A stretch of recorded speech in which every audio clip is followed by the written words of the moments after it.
So first of all, big thanks to Livvy and Sandy who agreed to join us today on our webinar for food waste collections from high-rise buildings. Now, while it is quite specific to high-rise buildings, a lot of the behaviour change principles and lessons that Liv will be discussing will be applicable to buildings of all types. And we're focusing for a moment on food waste. It's a big factor for us as a country.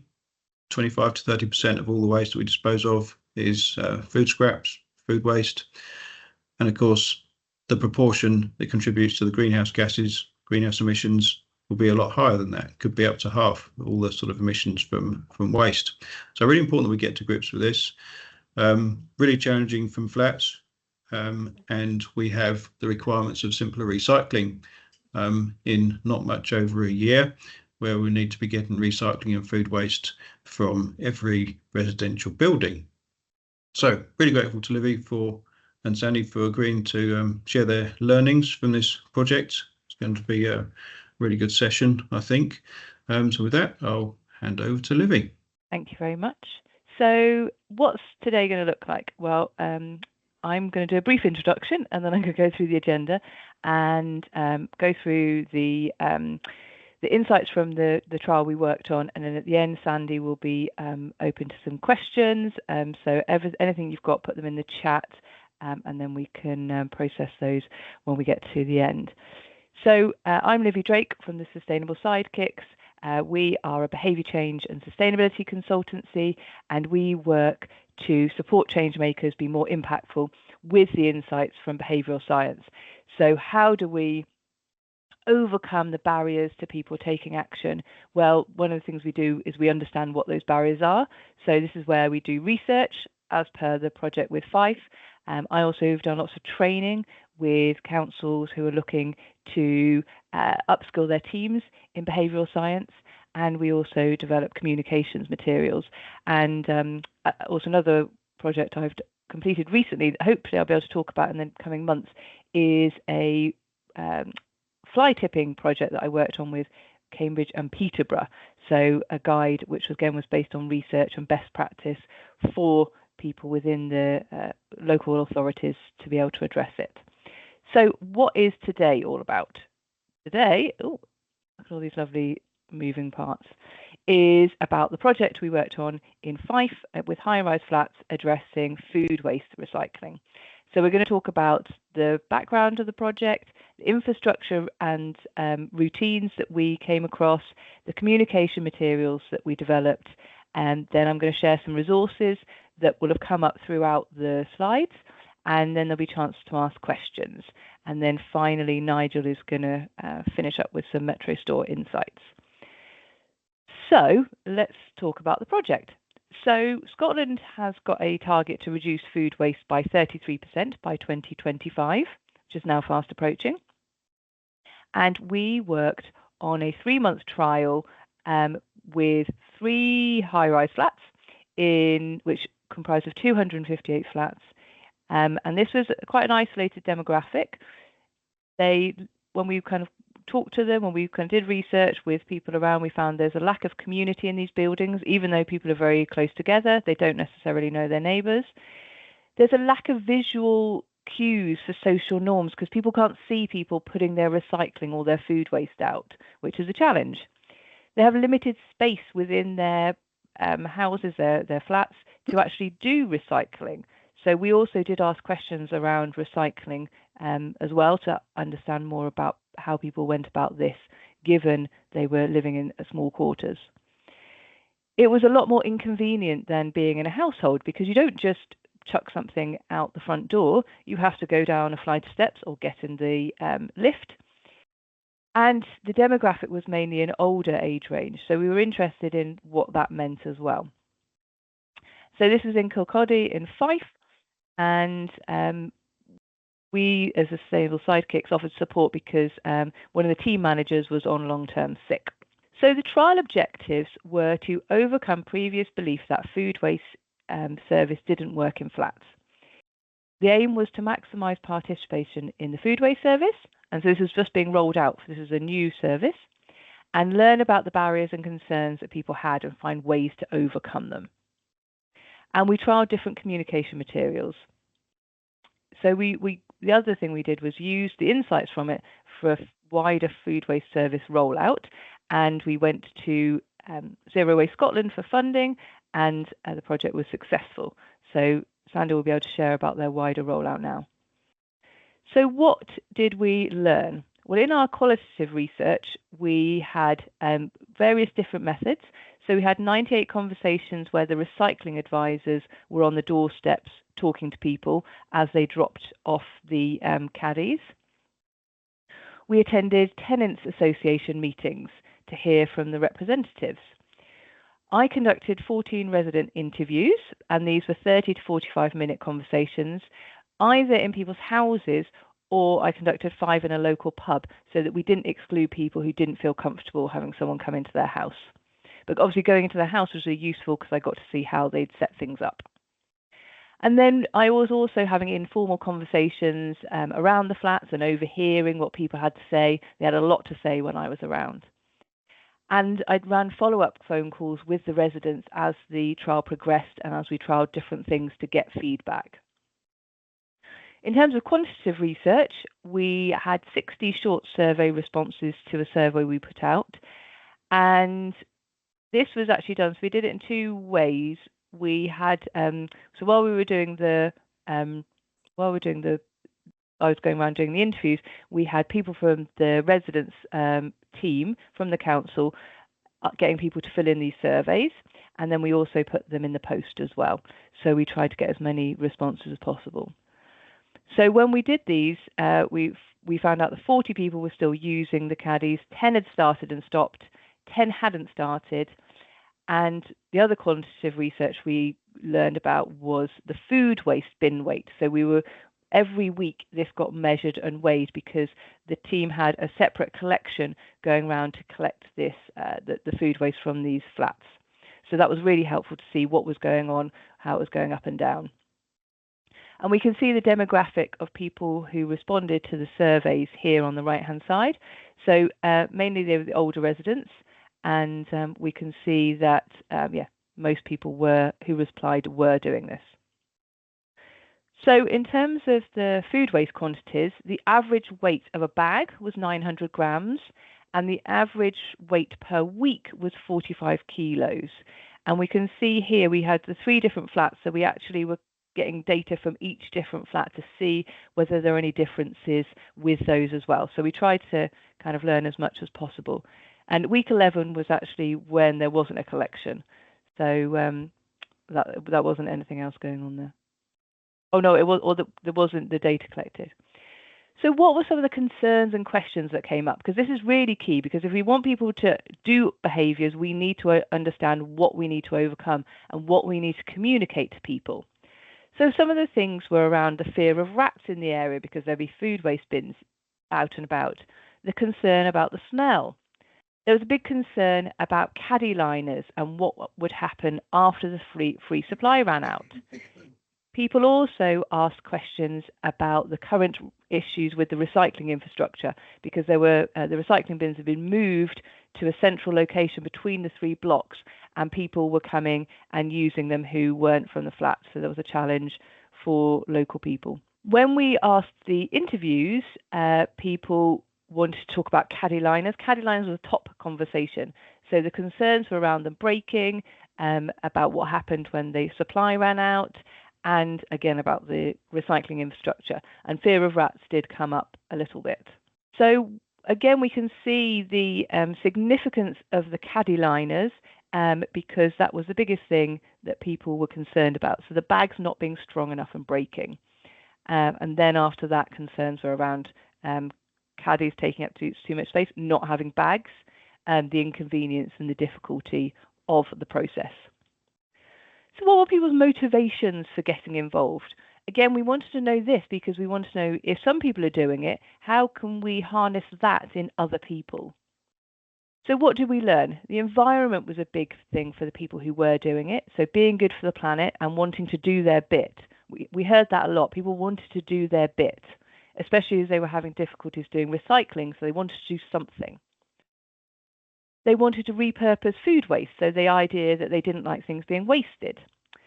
A big thing was reducing the smells in the chutes and in the buildings, and this also came up from a caretaker to say this was actually a genuine benefit. And social influences, so some people were like, well, my family members do it in their houses, so I want to do it here. And somebody else was convinced because they'd stopped, but their friend said, oh no, this is how you go about doing it. Oh, you want to do this? Oh, if you've got that problem, do this. So their social influences also played a part. And some people had done it before when they'd lived in houses in the area. And ease, so a few people mentioned the council's made it easy for me because the bins were right outside the building. So what did we learn in the quantitative research? So in the surveys, we found that people were doing it. The biggest one was for the environment. The second one, the pink one, less rubbish going to landfill, again environmental, and less food is wasted. So all around waste, really. And then after that, less rats and pigeons, and then my bin is cleaner and used to provide heating. So we'd given information that the waste was going for the local heating system, and it was heating local schools and a hospital. So what did we learn about infrastructure and routines? So for us, this was a really big thing because we were thinking these people are in a block of flats. How are they going to do this? Are they going to just bring the bag down on its own? Are they going to do it when they're on their way somewhere else? Are they going to carry the caddy? How are they going to do this? So what did we learn? Well, people loved the fact that the bin was right outside the flat. So people walked out the door and it was there. This was because their recycling bins were a long way away, so it didn't make sense to put it with those. And so there was these smaller individual bins by each block of flats. The design, so people loved the foot pedal, so it meant they didn't have to touch the bin. And with the caddies, one of the things we learned was about where do people put it. So interestingly, lots of people put it right next to their bigger bin on the floor because they were short of space. Someone actually bought a different colour bin because they said it was so awful. So if you've got some opportunities to not buy brown bins, maybe consider that. And then the caddy liners, the big thing, the caddy liners. So the grade of caddy liners that were available were too thin, and so we were making recommendations for people to double bag them. Some people even triple bagged them. But the challenge with that was that people were then, after they ran out, they were going to buy their own. And people had no idea where to buy them from. This was the first thing that people asked me, where do I get the bags from? And I was like, oh, they're next to the bin bags. Oh, really? I've never noticed them. Again, if people have never done this behaviour, it wasn't relevant. They also were expecting that they could actually collect these from somewhere, as historically that had been the case. So people were waiting to find out which library they could collect them from. So there was resentment about paying for bags, and that was one of the things I heard when I was around and about on the estates, of people saying, "Well, why should I have to buy them? I'm not going to buy a caddy liner." So we then, when we put out follow-up material, we advised that people could use newspapers, or they could even empty a plastic bag into the bin, but we didn't want any plastic going into these bins. So people, had asked their friend where they'd got them from in the past, and someone actually went to the library to look for them. So routines were something we were really interested in. So what did people do with emptying the caddy? Most people were doing it every 2 to 3 days. Sometimes they were going up to a week. So a lot of it was quite similar to their shoot habits. And in terms of taking it downstairs, people were often making a special trip. Some were doing it for exercise or conversation. Remember, this is an older demographic, and they're like, "Oh, I don't know who I might pop into and have a conversation with." And interestingly, people would say, "Oh, I know this person's doing it," or "I know that person's doing it," or "I've seen some other people doing it." Some were doing it on their way out. Some were doing a mixture of both. And one person did actually take their caddy and put it in their car on their way out. So depending on what people were doing. But obviously carrying a brown box around isn't practical when you're going out shopping. So other people had helpers who were doing it. So friends were coming in, or family members, and taking things away. And with the caddy and the caddy liners, people were double bagging and triple bagging, and some did carry the box down. So some did carry the bag down by itself, but most double bagged it to take it downstairs, so they weren't going to risk it breaking in the lift. So we were interested whether, if they were on the 13th floor, they were more likely to carry the box because, you know, it had further to fall, or they had longer to carry it. But we didn't see any correlation with that when we were looking at the data. So we also were very mindful this was an older demographic. Some people weren't able to get outside. So we were looking at doing a doorstep challenge, a doorstep trial, which we did run. So we went out to select residents, first of all, to say, could you do this? The caretakers came and collected it, and they were happy to do this because it was actually part of their morning walk. So they do a walk around the building. We had it on a fixed day. The bins had to be out, I think it was by 11 on a Wednesday or 9 o'clock on a Wednesday. And the caretakers were behind this because for them there was a benefit, because actually they really noticed that their bin stalls and their corridors were much nicer smelling. So what are the recommendations for a future rollout? Well, one of the things that we put in the final report were make it easy and convenient. So locate the bins as close to buildings as possible. Okay, this goes against the idea of co-locating bins, but if you haven't got co-located bins and you want people to do this behavior, bearing in mind this is a smelly bag, a compostable bag, think about that location part. Stronger caddy liners. So, and I'm sure Sandy can tell you about the challenge with caddy liners, but going for much thicker ones is what's happening for the next rollout. Bin designs. So thinking about those, the pedals, the reduced aperture, and also one of the things that we were aware of, because there were a couple of days when there was some contamination, and this was from some, what was it? It was McDonald's things. And this was where people were sat outside the flats chatting, and they put their rubbish in the nearest bin available. So we did suggest that if this carried on, putting a litter bin next door to the bin to avoid people using it, the compost bin as a litter bin. Also, I'm going to throw it out there of non-brown caddy liners, and not caddy, just non-brown caddies. Doorstep collections. So the concern with the caretaking team initially had been that they were going to be overwhelmed and everybody would be asking them to do it. But actually, this wasn't the case. So we would certainly say, thinking about other flats, if there are caretakers, can this be facilitated as a way to help capture more materials and make it accessible for everybody? So what did we do on the communications materials? So we took inspiration from things that already existed. There's no need to rewrite the rule book, and we didn't for this. We had a short period of time to get things ready, and so we drew on what was already out there. So we've got Hubbub, who did these really colourful bins, and we know that those bins were used more than the same 1100s that were along the seafront in Bournemouth. This has also been mirrored by Bristol Waste. And so we actually used the designs and the inspiration from the London Recycling in Flats guide, which there's a link to that at the end. So they've got a whole array of things, and they went for, I don't know what these colours are, but it's kind of like acid yellow and something green. And so it's very eye-catching.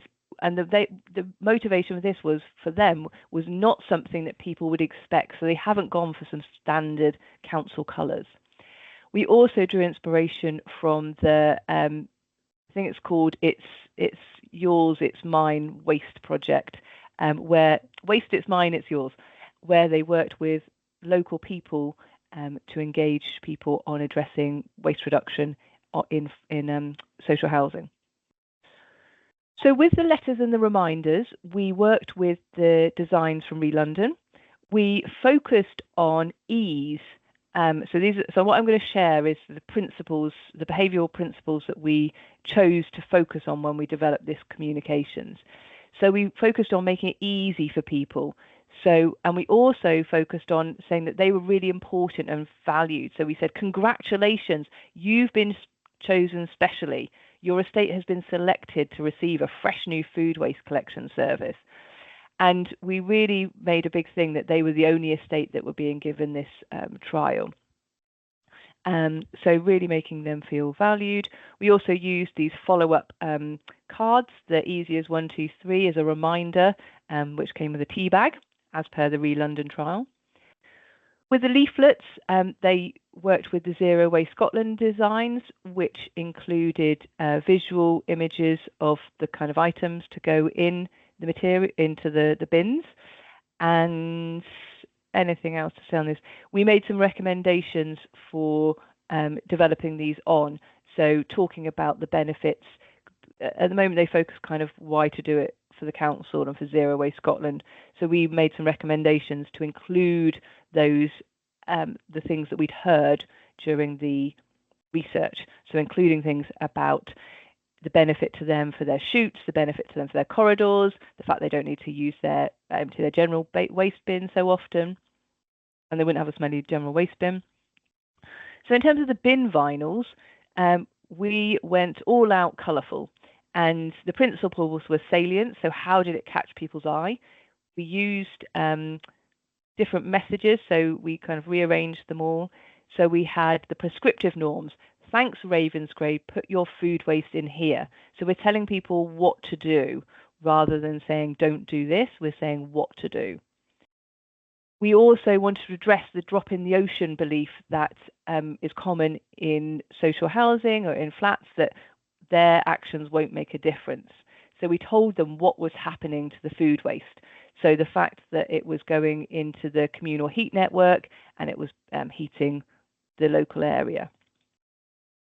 So these, again, the colouring and some of the images were inspired by the London, and we worked with the Metro Store designers team to create these three different models. Sadly, we couldn't test what people recalled from these because we'd put them in 3 different places, which was great. And so we wanted to ask questions about what people knew, but I ended up, the way that the research and the interviews were gathered, I ended up mainly talking to people from one block of flats, so we didn't get to see what was more dominant. So the caddy stickers, so again, we went for ease. So we focused on, we added in icons, so because we know that icons are processed faster than words. And so the initial sticker was London design, we added in the icons, again, working with Metro Store. And then feedback posters and articles. So this was inspired for the It's Yours, It's Mine, Waste It's Yours, It's Mine project. So the principals were giving people feedback that their actions were making a difference. And the fact that the kind of collective efficacy of everyone putting their one bag is how much waste was actually being collected. We also wanted them to be the trusted and relatable messengers. So we put together content in the magazine telling people what had happened, and we used insights from the caretakers to say, you know, they'd noticed a difference. So we also shared those messages from people within the flats to say, we've noticed this and we've noticed that. So we really were trying to come back to those residents and let them know, and the ones who hadn't taken part as well as the ones who had. So we're kind of using social norming by highlighting what is happening and thanking those people who had taken part. So when I spoke to one lady and said, oh, did you know your block of flats has collected this much waste? I think it was a ton. She's like, wow, that's like 20 bags of coal. So then we used that kind of those messages to help, because we thought, well, if this is the way that they perceive it, then maybe other people will do too. And also we kind of put in some messages like the did you know message around one banana skin can charge a mobile phone. So some of the challenges we faced. Delay in bins meant that the letters and leaflets ended up being delivered all together. So we weren't able to prime people about the upcoming trial. The limited capacity of recycling team to deliver reminder materials meant they got very delayed, and so again, it wasn't kind of the sequence that we'd planned. When we initially got posters put up in the blocks of flats, they got lost with all the other posters. I think it was the Weight Watchers posters and things, so they weren't seen. So then we actually put them on the doors so people saw them as they were walking in. And also, as I mentioned, the challenge that residents were recruited from mainly one block, so we missed those insights on whether the different bin vinyls had been effective. So what's the recommendations for a wider rollout? Phased rollout. So as part of this process, Sandy and his team put in a bid to Zero Waste Scotland, and so these are some of the recommendations for this wider rollout, which was also looking at mid-rise flats as well as high-rise flats. So a phased rollout to test what was happening in those different flats, priming people that the food waste service is coming, so sending out either the letter or the leaflet first, overcoming people's fears and preconceptions in the communication, demonstrating the benefits to the blocks of flats and the households, so that idea that things would smell less, providing social proof that others are taking part, so through feedback, through communications in local papers, and we did put something out in the local paper actually when it was successful, making it easy to know what goes in the bin and how to use it, and feeding it back to others that their actions have had an impact. And highlighting that idea that even a small amount of food waste has an impact. So lots of people, when we did speak to them, said, oh no, I don't have any food waste.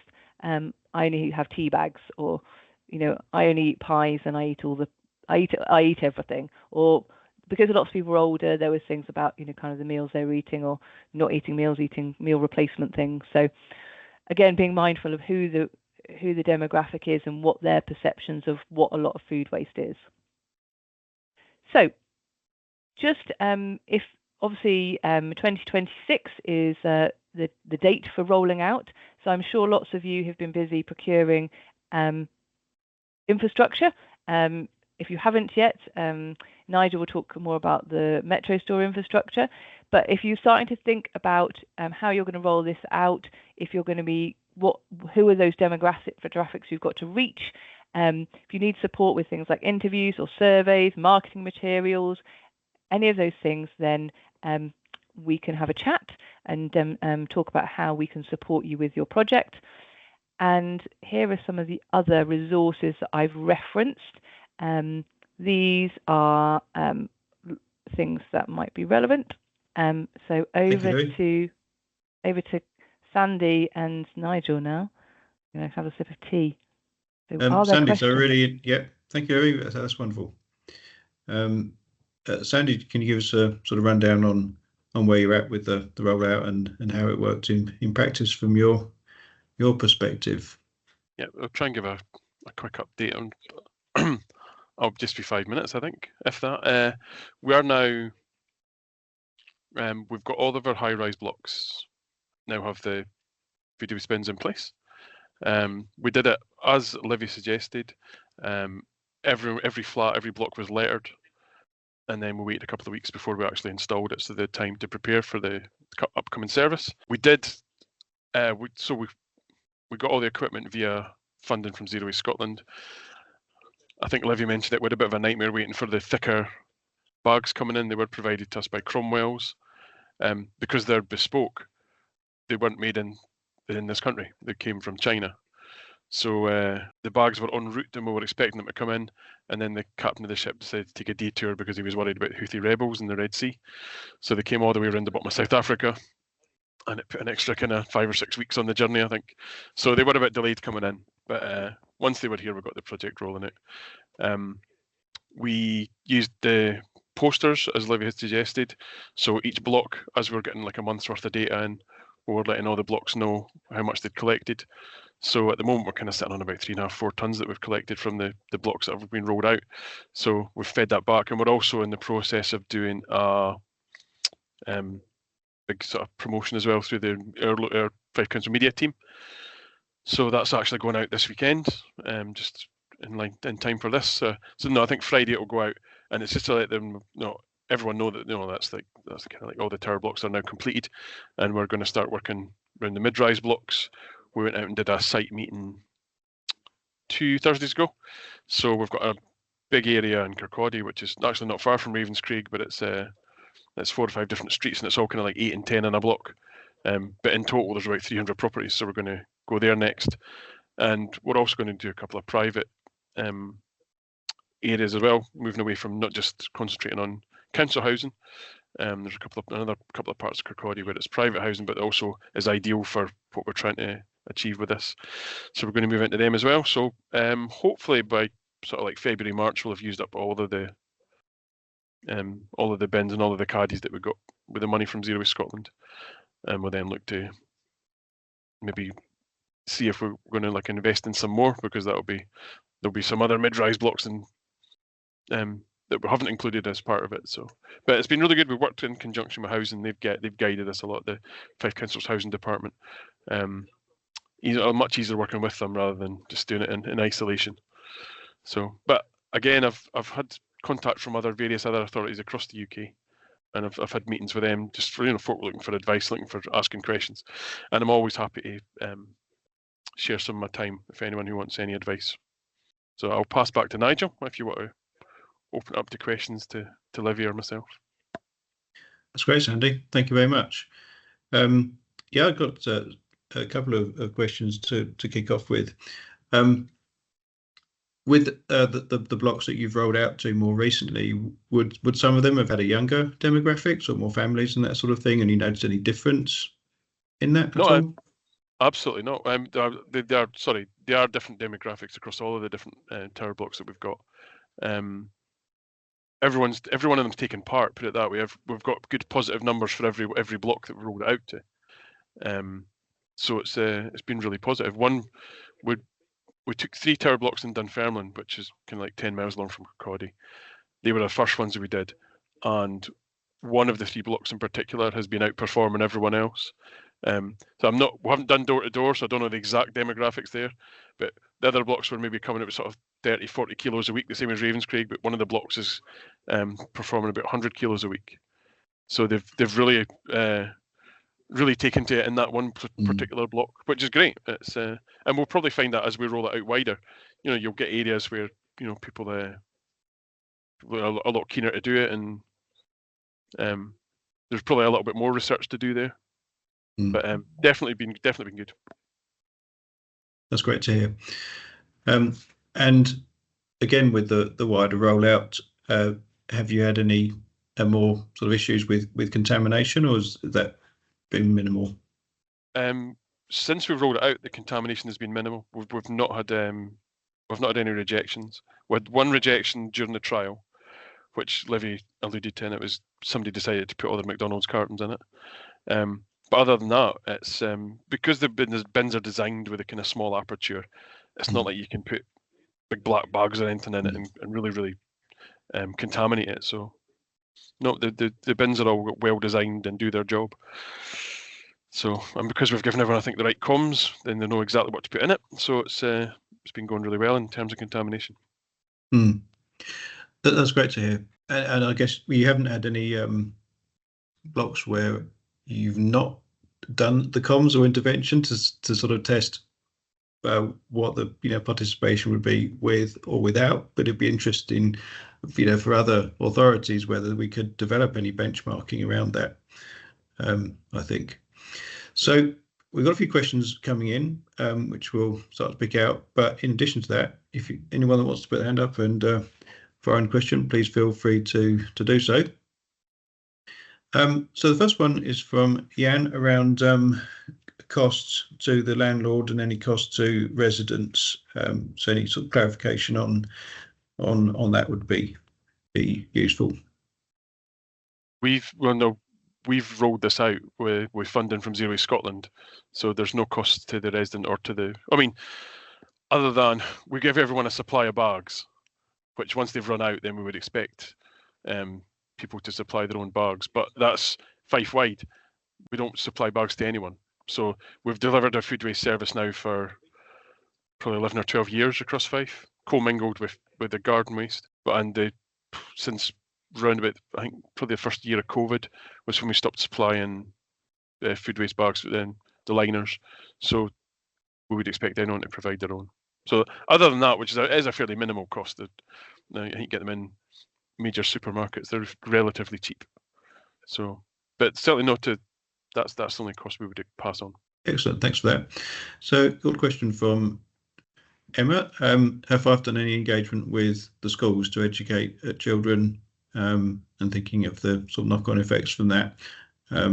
So Sandy and Livvy, and if there's any other things you can bring in from other projects perhaps.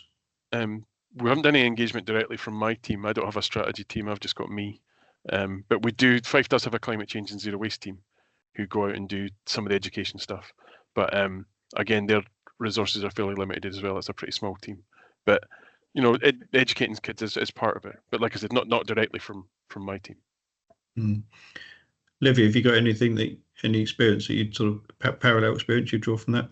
No, I mean, I've delivered a session on food waste to children, but that was part of a project on food waste reduction in a city where it had already been rolled out. So I think the interesting thing about this now will be, for those cities who are, or districts who are rolling out food waste for the first time across the board and thinking about their kind of the streams for that. So it'd be interesting if anyone on the call has done that. So maybe if someone wants to share anything, that might be handy in the chat. Yeah, we certainly did. When working with London Borough of Hounslow, they worked with the school designing posters and signs to go on the bin enclosures, not specifically for food, but recycling in general, and that was really powerful. So yeah, can certainly put a link to a case study on that. That was really, really helpful. The question on where the food waste is going, and is that contamination a problem? Does it go into a heat network? The food waste is going to an anaerobic digestion plant, where it's commingled with garden waste, so it's not going to a furnace. So we need a clean product going in. Yeah, thanks for clarifying that. And that can vary, can't it, from area to area, depending on where it's going, whether they've got equipment for separating plastics, for example. So always worth checking with your provider on that. And I think some areas have got food waste that goes to an anaerobic digestion plant on its own, not commingled with garden waste. So there's different types of plants as well. So that the one that we use, we commingle it. Right, a question from Ellie around closing chutes and any opposition to that. Have you actually closed any chutes? And we have, not at Ravenscraig where we did the trial, but at Broomhead where we did the first of the rollouts. It coincided with the chutes closing anyway because they were getting condemned. So it's actually a massive saving for the council with that one. But so we were quite lucky, but that's one of the ones that's been one of the top performers as well, where they've closed the chutes. And it's that's super interesting. I think people were having to get into that behaviour anyway, so they were having to bring their other waste down. So that's it's coincided with that. So, but to be fair, the opposition for closing the chutes would probably more fall on the housing department rather than my department, because they were the ones that have to pay for the upkeep of the chutes. But I'm all for it. I think I'd be happily close down all the chutes, to be honest. And so I don't live in the blocks. So. That'd be interesting to revisit that, perhaps with some colleagues, and get some feedback on how the residents took that. But it's very interesting from a recycling point of view. Excellent, thank you for that. So, question from Louise on where it's been particularly successful. Have you done any extra collections, extra bins, or is it actually within the scope of what the bins that you've already allowed? Where they've been successful, we've been using the casings where you can put a 140 or a 240 in, so we can change it and have a larger bin inside it.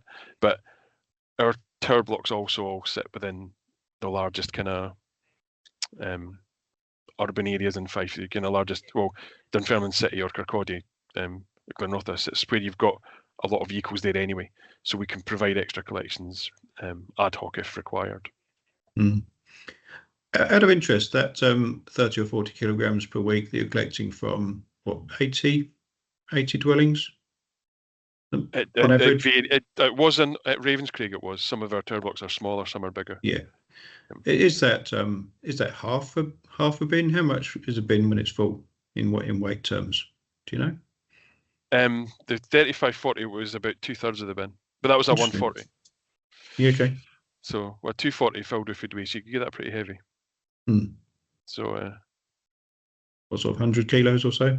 Slightly more? No, I think it would be, we can't really go much more than that because the tolerance on the back of the vehicles around about the 100 kilos. So okay. Yeah, if it was getting to that sort of weight, we would have to put extra collections in because you don't really want to be manhandling them. much more than that anyway. No, absolutely. That's very helpful. Thank you. Question from Holly. Did you experience any drop-off in food waste tonnages after you stopped providing the free liners? Not that I've recorded. We kind of stopped taking the tonnages at Ravenscraig after the project, but we are still having to service the bin as regularly. So I'm not aware of any drop-off. There'll be one or two who have no doubt that because we're not providing it for free, we'll definitely stop. I realise that. But I think once you get people using the service and they realise the benefits of it, then they want to keep doing it. So that's people will go out and buy them. I mean, I buy my own. I've had to buy them for the last 4 or 5 years, but I wouldn't do without my food waste bin in the house. So yeah, I'm the same. Yeah, agreed. Now, a question here: have you started researching or working on flats above shops at all in Fife? Watch this space. That's what we're gonna. We know I'm aware of it. No, particularly we've got in St Andrews Town Centre. We brought in solar compactor litter bins, because we used the same sort of theory that Livvy had used with a really brightly coloured to make them as kind of like attractive as possible. But however, the local community council wasn't so keen on that. But we've put them in another area. We've made them really colourful. But no, part of that is we've got a student population there, and we've also got lots of HMOs and flats above shops. And I've also got Dunfermline City Centre as well with the same issue. So that is something that I am actively looking at, but I haven't started that project yet. Can't do too many projects all at once. Just to jump in on that, London have done something on it, and they will be releasing their insights, I think, early next year. Is that right? I think there's an initial report which we can put the link in the chat. Oh, is it out now? There's an initial one. Oh, great. Yeah. There's something. Yeah, that's good. Thank you for that. Another question for Sandy. Do you have a cleaning schedule for your bins? We because it's either a 140 or a 240 inside, we just swap them out. So you put a new one in, and then the older ones we just clean back at the depot, and then they go back out for reuse. So rather than clean them on site, that's what I mean. You can just swap the bin straight out. Do you swap them every week? No, no. Well, I mean, initially when we were doing the measuring the weights, yes, that would be the answer there, because we were just putting an empty one in, taking the old one away, weighing it, and then reusing it. But no, not as frequently as that. But how often do you think you do that? Monthly. Okay. Yeah, that's really helpful. Thank you for that. So a good question for Sean, which looks like it's for Livvy. Any prevention communication included on trial to support residents managing the food waste? Any insight on food waste collections use, prompting positive food management behaviours from residents? So is there anything around actually reducing waste? The short answer is no. The scope of the project was to get people to use their bins, and we were sending them a lot. There was a lot of information around that. So I would say that would come after this. So with the premise that once people notice how much food they're wasting, then because they're actually weighing it, they're seeing it visually rather than it just going in their general waste bin, that would be the time to start that. But we were trying to get people to do a completely new behaviour that in theory they'd never done. So we didn't want to give lots of different messages to them. But we do know by giving someone a bin, he actually had a big sort out and kind of was aware of all the kind of old food he had in the cupboards and various things like that. And people did become more aware of kind of things that they were throwing away. So certainly it's the first step, but it wasn't what the scope of the project was. Excellent. Thank you for that. So going back to perhaps the original premise, if you like, that we can't collect food waste from high-rise, or we can't collect food waste from flats, or it's difficult, it's hard. Do you notice any difference in the participation volume between having done all this work, but between the flats and your regular street properties? Are we able to measure that separately, or not really? It's hard for us because our regular collections of food waste is commingled.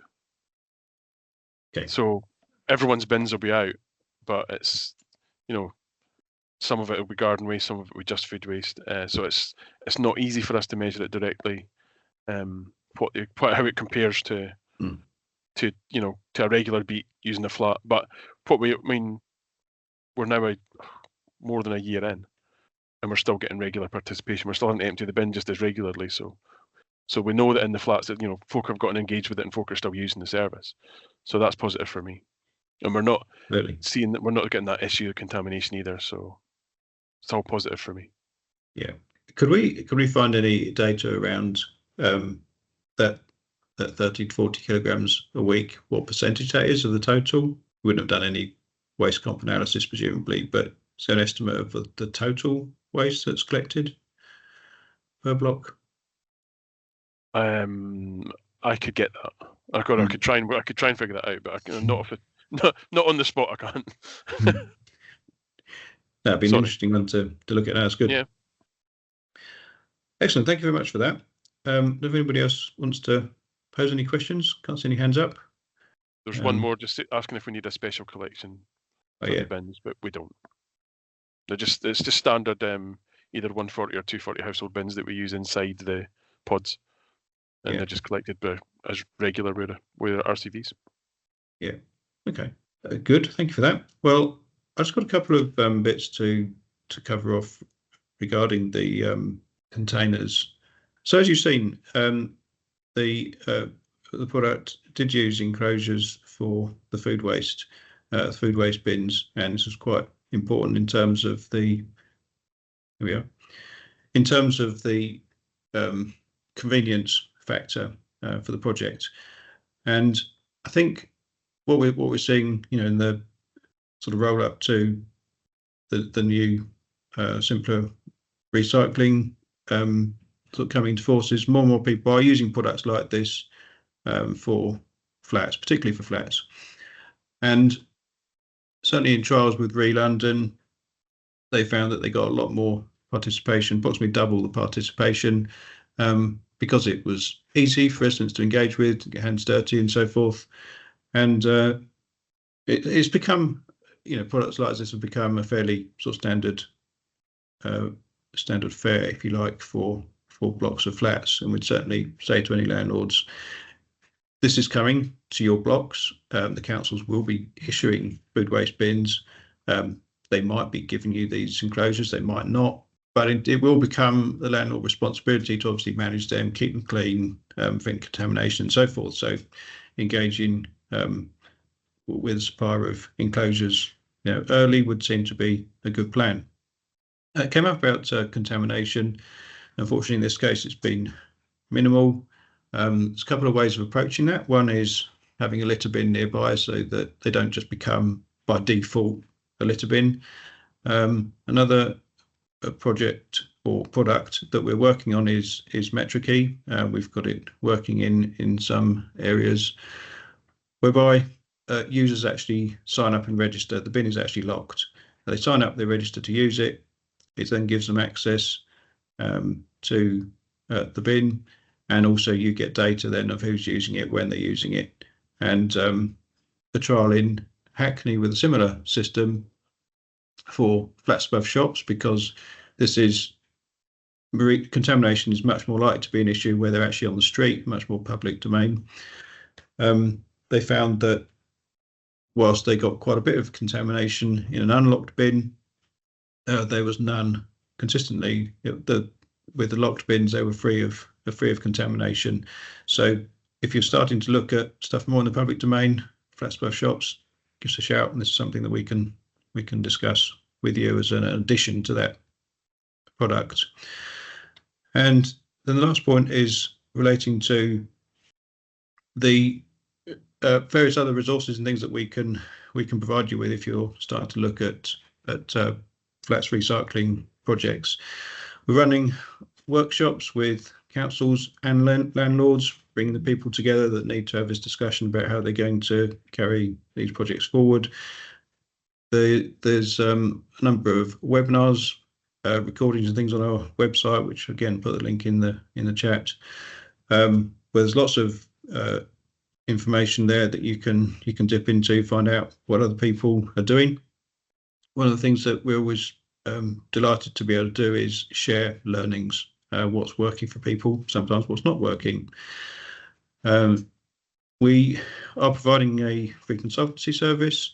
Again, if you're looking at flats recycling, we're happy to engage, look at the infrastructure, look at the comms, working with partners such as Livvy to help develop that so that you get the very best outcomes from your project, including the design of the comms and so forth.